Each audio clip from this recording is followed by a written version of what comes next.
Thank you for joining us today, Bill, for the retirees interviews. We've been running this, I think we started it for the 150th birthday, and it just has continued. So I'm delighted that you've said yes. We have a series of questions that we'd like to ask you today. Great. You can pass on anything. Okay. All right, and I can shut you down by doing this. All right, let us begin. For the audience, please, that we have with us, would you please tell me your full name? William R. Crangle. Oh, what does the R stand for? Raymond. And is that a namesake? Yes, it's my grandfather's name. Thank you, thank you. William is my other grandfather's name. And my great-grandfather, and my great-great-grandfather. We're shutting you down. When did you first arrive in Plymouth? I came for an accreditation visit in 1992. And I was here for the 4-day visit, and I got to read about it. I got to visit all the buildings. I got to meet all the people. And when I went home after that, I said to my wife, if that job ever opens up at Plymouth, I'm going to apply. It's a wonderful place to be. That was one of my questions. Why did you decide to come to Plymouth? It was the accreditation visit and the report and the people. Don had just started, so I'd met Don, and Jim was my predecessor, and he was a great guy. He called me when he retired and said, I'm retiring, get your application together. Did you know Jim? Yeah. Right. Not before. I met him here. Here. And Dick Hage. Mm-hmm. I forgot to bring a tie, and Dick Hage went home, said, "Oh, don't worry about it. I'll take care of it." He goes home. He comes in with it.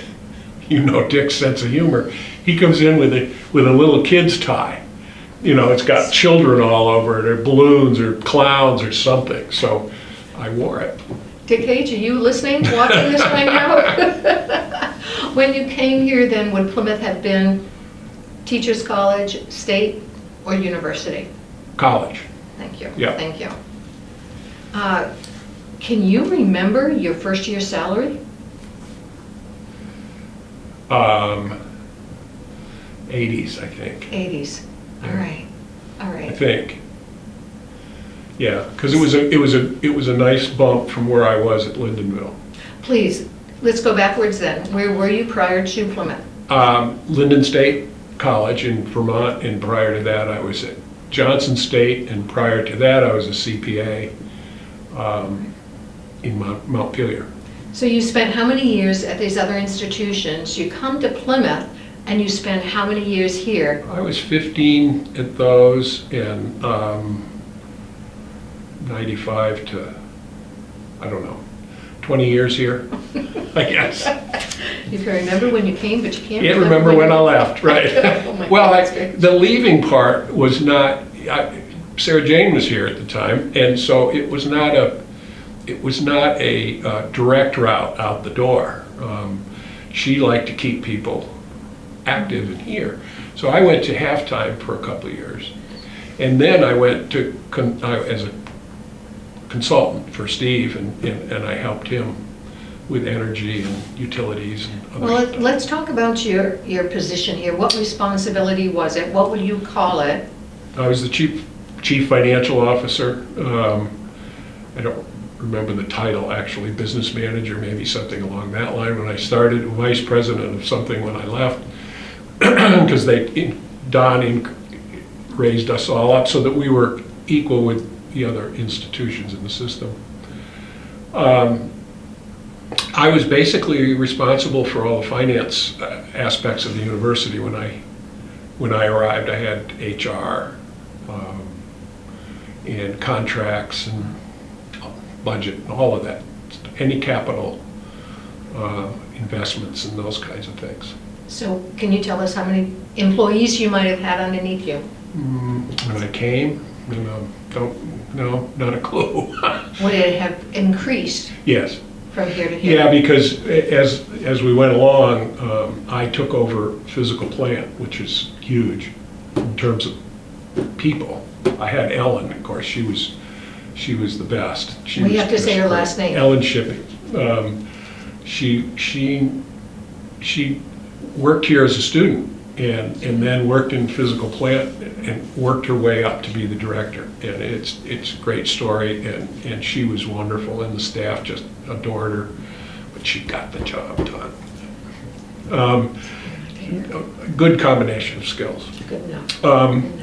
So, we switched and rotated things around, and so when I was done, it was a much bigger job than when I arrived. Too much for a one person? No, Still okay? no, it was a lot of fun. Mm-hmm. Yeah, I had a blast. I want to hear that word again, fun. Fun, yeah, it was a lot of fun. Did you have any contact with students over the years? Oh, yeah, Mhm. yes, absolutely. How so?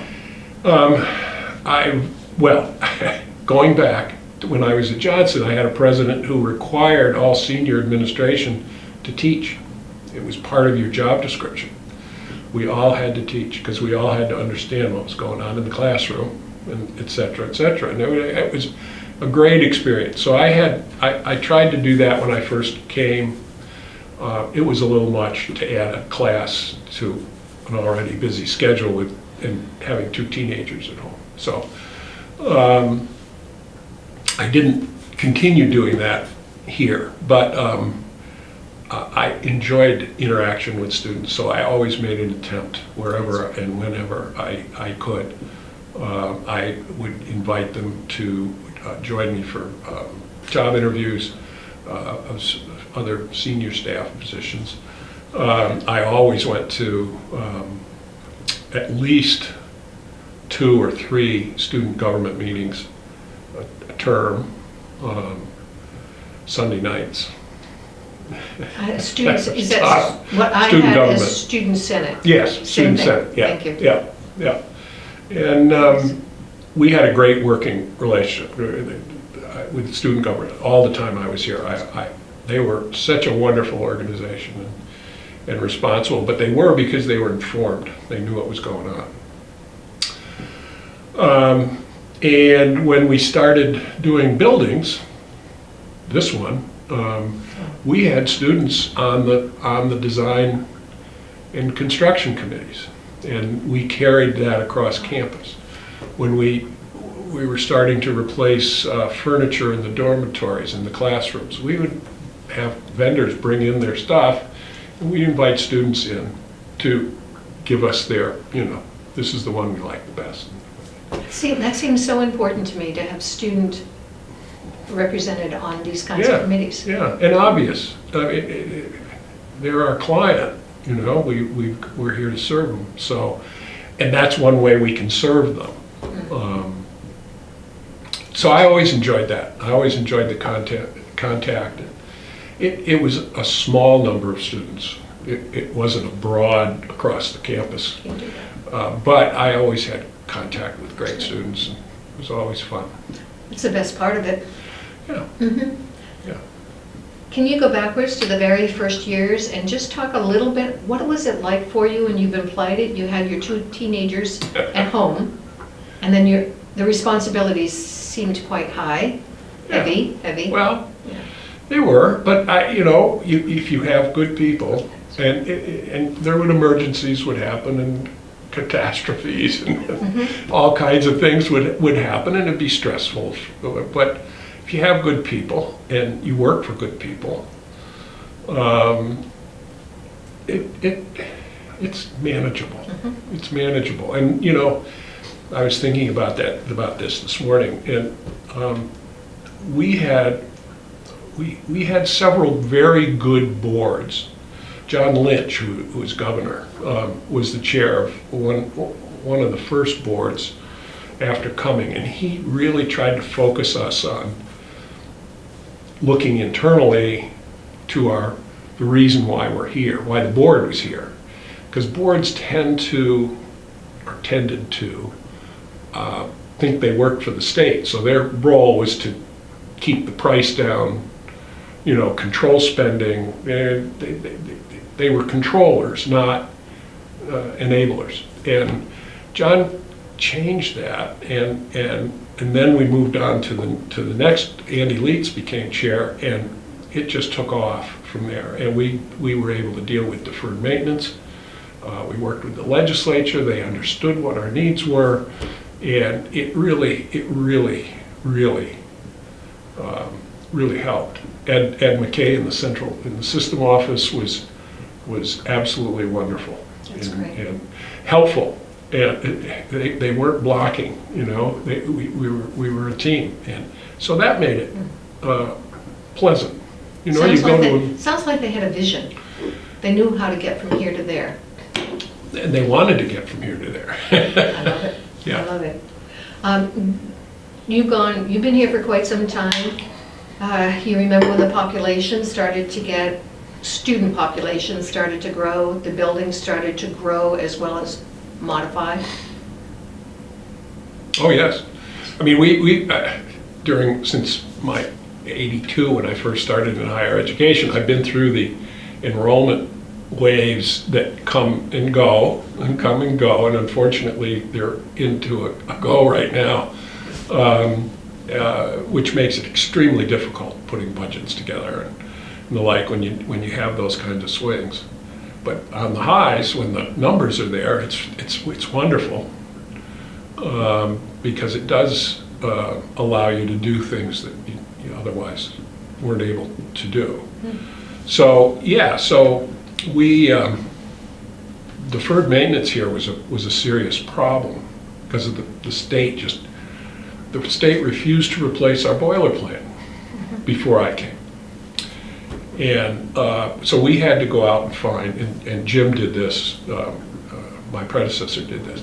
He went out and found the cogeneration plant, which replaced the old boiler, which was shot. This wasn't a white building that we had in the middle of the Yes. campus? Right.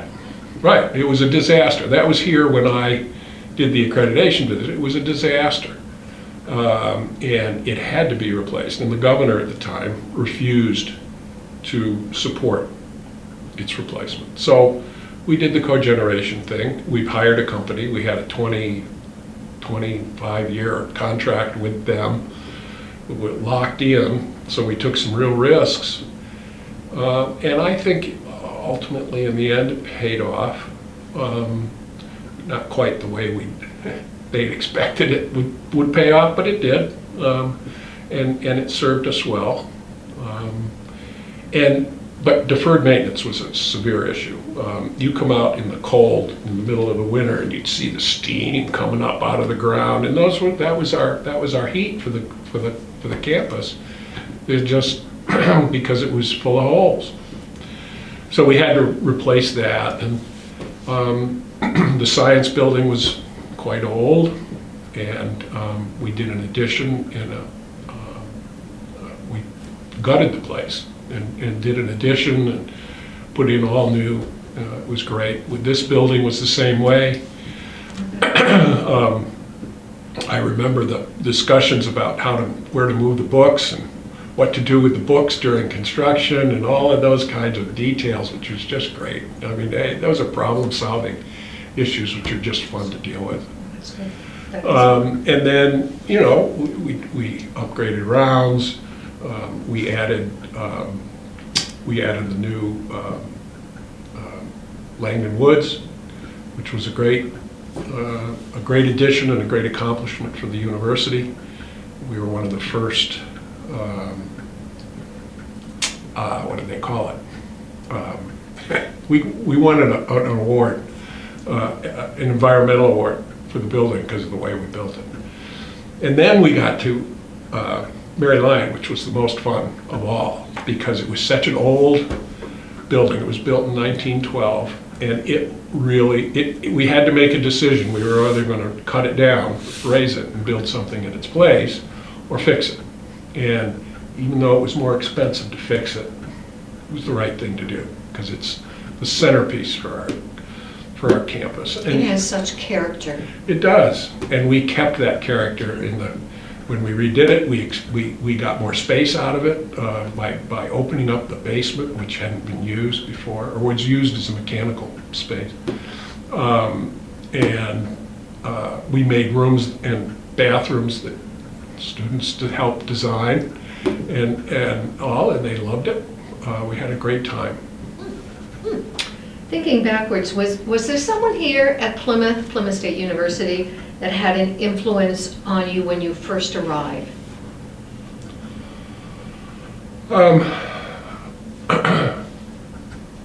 Could have supported you? Yeah, well, Don Wharton was president at the time, and he was a great guy to work. He and I worked together for 13 years or so during his presidency, and he was a great guy to work with.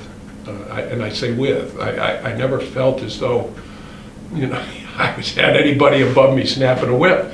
He was just a great guy to work with. And the other team, Dick and John Clark, were equally as helpful and friendly. And Dick Hage. Thank you. Yeah. And helped bring me along, so to speak. Yeah, there were a lot of people. There were several faculty members. That was my pause. I was trying to think of Manny. Manny Sterling. I did the tour of all of the faculty meetings, and I didn't know anything about the university or the college at the time, but very much, but I had to show confidence and all of those things. So I did, and they were fine. Everybody was polite, and most people were polite and nice. And Manny's question to me at the middle of his department was, "What keeps you awake at night?" What a great question. Was he trying to stump you? I don't think so.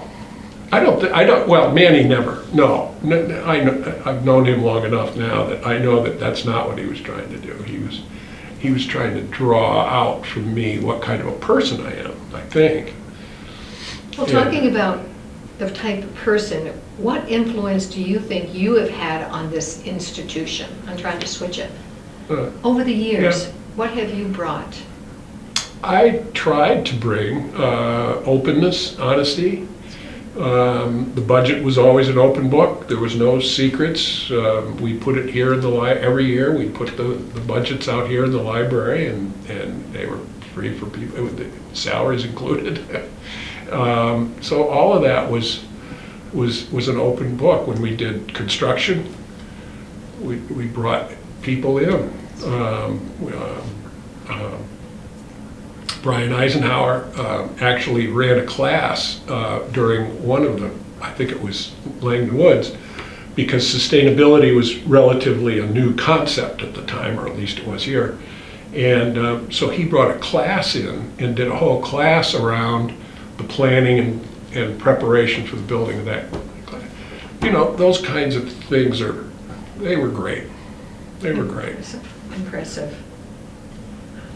As you look back, how many years have you been retired approximately? 10. Yeah. As you look back, what changes have taken place over the years that you were here and since retirement? Changes.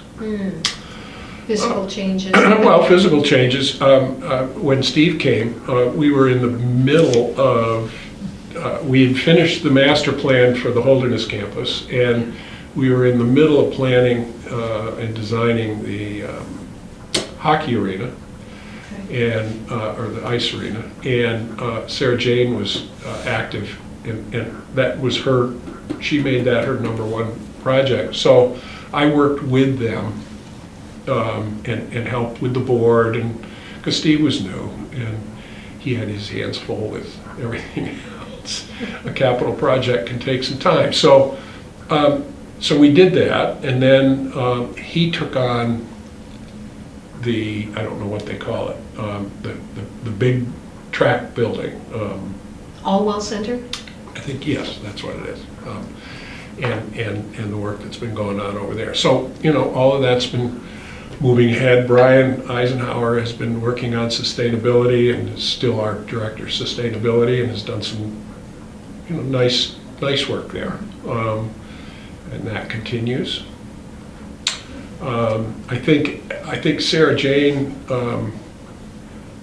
helped improve relations with the town.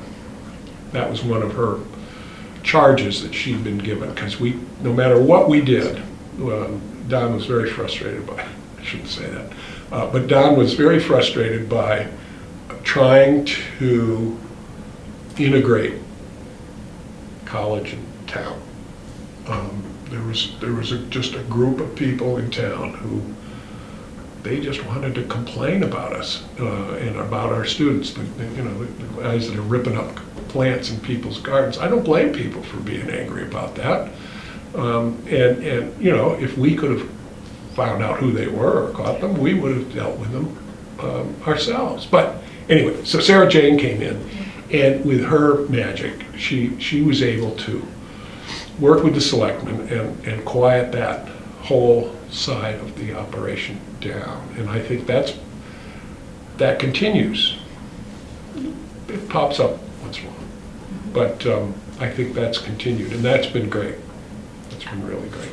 From a viewpoint of a person who worked on campus, but also was a community person, she was the right person at the right time, blending. She became part of the community. Yes. And that's important. Very difficult to do, I think, with Very the job difficult. that you have. Yeah. Yeah. Yeah. That sounds great. Let's see.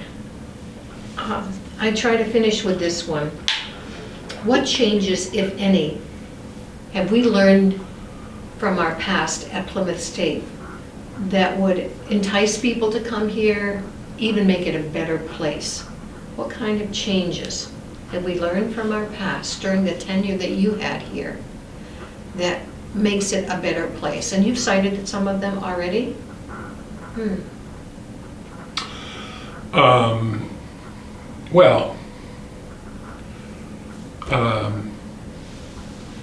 There's place and program and people. So in terms of place, we're in an ideal place with the lakes and mountains and everything else. I'm not sure that we as a university integrate ourselves well enough into that environment.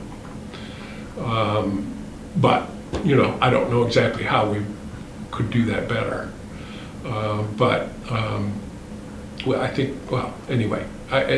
I think that's an area that we could probably do some improvement with, because it's one of the things that draws students here is the place, mountains, the lakes. Four seasons are so important to them. Right. And to us. Right. And we kind of leave summer out, which is a wonderful season here. But yet students don't ever see it. Not too often. They're gone, and they come back and it's fall, and I don't know. But we have traditional calendars, and that's what drives it. I'm just thinking of the summer, and it was the only opportunity I had to go down the river. Have you ever been down the Hemi? Yeah. All right. Tubing. Absolutely. Yeah, sure. And it was a little bit during the summer, it was a little bit too low, and I can remember trekking it a little bit. Yeah. But I've seen families come back with their children. Oh, absolutely. And come down the river because it was such a tradition and a wonderful memory. Yeah. Place, I was at one of my grandson's lacrosse games this weekend, and I was standing there with the Biedermans. And we were talking about construction and kids and everything else, because they have grandkids too. And this guy comes over from the visiting team, a dad, and he said, "Did I hear that your name was Biederman?" And they said yes. And I can't tell you how many sandwiches and beers I drank down there as a student. He says, I was going to bring my son by to show him what a great place you got. So place is not just what's on campus. Place is what's around us, and it's the social activity and everything else that students are involved with. People. We were always a very open campus. We had people who had been here for long periods of time, and they weren't just, for the most part, there were some, but for the most part, they weren't just hanging around. They were good, hardworking folks who had chosen Manny Sterling, who had chosen to settle here. Manny came here to work for 1 semester, and he stayed here the rest of his life. And we can cite many other people that And have you said can- something similar. Right, right. And so people are great. And so, Yeah, I don't think we can say any more. It is the people that makes the place. it is. It is. It's unfortunate that I know very few people here anymore. We can put you back to work. So, what was the third P? People, place, program. A pretty key part of what we do. I think we have to be careful of trying to do too many things, cover too broad a population. I tried to, it's better to focus and be known for a few good things than, and that's a lesson that's hard. It's hard to learn as presidents and provosts and chairs come and go, because everybody wants their specialty to be what's in there. The presidents want programs to kind of have their name on them, stamp on them, things like that. You have to be careful of that. At the same time, I found Plymouth very innovative when discussions started to take place on whether or not we should have a nursing program. Right. More than a decade ago. Right. We knew the population was growing, Right. the elder population Yeah, was growing. sure. Yeah. And there's not enough of them Right. anywhere. Right. Yeah. Yeah. Yeah. Yeah. That's a scary time to know whether or not there's going to be a bed available. It is. For you. It's a scary program, too, because of the costs. Nursing programs are extremely expensive. I always thought, I wouldn't have looked at that. I said, this is a perfect place because we have the hospital It here. is. It is. Oh, yeah, it is. But there's, the financial side is the important one. That's why they hired you? Yeah. I think so. Have we forgotten anything today? Gee, I don't know. Was there a time that you were so proud of Plymouth or something happened that just made your heart flutter? Conversely, was there a time here that you were sad? Something happened. Well, the happy part was there were probably a number of them. The day that the legislature approved our being a university, because I was actively involved in the project, and it came to conclusion. It was wonderful, and we were successful, and all of the things around that moved ahead, despite some true negativity from colleagues and all around the state. But anyway, so that kind of thing. Completion of a building. The ice arena was a good example. I mean, we people won't see it, but there's 280 geothermal lines out in that parking lot that help make the ice and reduce the cost and pollution around making those kinds of. Mary Lyon Hall, I was very proud of Mary Lyon Hall. That's great. That was a fun project, and it was great. I always went to graduation, and there was always one or two students who were, which was great. You got it. That's why we do what we do. Yeah. The day I left was a sad day. The day I had a retirement party, I didn't leave then. I didn't want one, but they did it anyway. And that's Sarah Jane. So that was a sad day. I'm sure there were others, but I put those out of my head. Positive thing to do. That's right. Positive thing to do. That's right. You reach a certain age and you don't need that stuff. No, we don't. And we want to hang with people that are always positive. Right. Mhm. Right. But we're lucky to look backwards and think of the time that we spent here and said overall, we've contributed, and it's wonderful, as you've said it over and over again, to have people around you that have that positivity, Yeah. and you can accomplish things. Yeah. That is the best. Right. That is the best. Yeah. It is. Bill, I want to thank you for joining us and spending the time. You're very welcome. All It was a right. pleasure doing it. I think... I even think we did it better the second time than we did I was the going to first. say something. I started to say that and I didn't dare. So you brought it up, so we could. We're just going to tell the audience, from last year, we were the only flub up in that the audio didn't work. So we tested it 2 or 3 times today to make sure it was going to be all a go. But thank you for doing what you did for Plymouth State during your years here. Yeah, it was a pleasure. You know, we never thank people enough for the years they spend in the contributions. Right. And we started out doing this for the 150th, and now we're part of institutional history, which I'm really excited about. That's great. Yes, it's That is the wonderful. best. Yeah, thank you. Oh,